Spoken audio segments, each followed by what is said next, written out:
Well, I think the one thing, if you drag it out, after the Democrats lose the House, and then they get rid of the committee, people may lose interest. The first trials are going to get a lot of attention. It's like anniversaries. The first one is a big deal. They made a really big deal. January 6th. No one's going to care after the Democrats are out of power.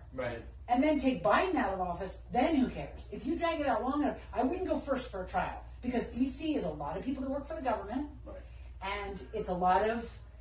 I don't think I'm sympathetic. The jury is going to be. We don't think the trial should be held there. Well, if you got moved, you totally get off. They will successfully move it? No, they won't move it. Because I mean, think about it. They'll resist it. They'll say how. I've heard in the hearings. They're going to say, "How dare you say we're not fair? We're fair." And then it's very. The last time the government moved the trial was the Oklahoma City bomber. They agreed to move it to Colorado. So that's they stipulated. Even the Boston bomber case, which is now on appeal, the city of Boston, or the federal judge goes, "What do you mean we can't be fair?" And the motion gets decided by the judge. Yes, but there might be more favorable up the line. You know, we go to the not even the D.C. Circuit of Appeals, the Supreme Court. They might say, "Well, wait a second. You have politicians every night comparing it to Pearl Harbor, 9/11. That was just D.C. In D.C. they're under siege at the National Project for 7 months. If you live there, you're like, So some days I tell him he got great legal. Sometimes I say 8 months was great, considering that the shaman who did not. I mean, what did the shaman do? He stood there. What did Paul do? He stood there. The shaman got how many months?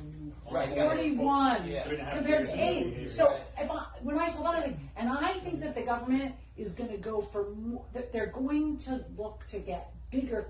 Like people are criticizing some of the people that got home. A lot of people have been getting probation and stuff. So I think they're looking to make people. Like I think if Paul went now, he'd get a longer sentence. What did he do? What did he do?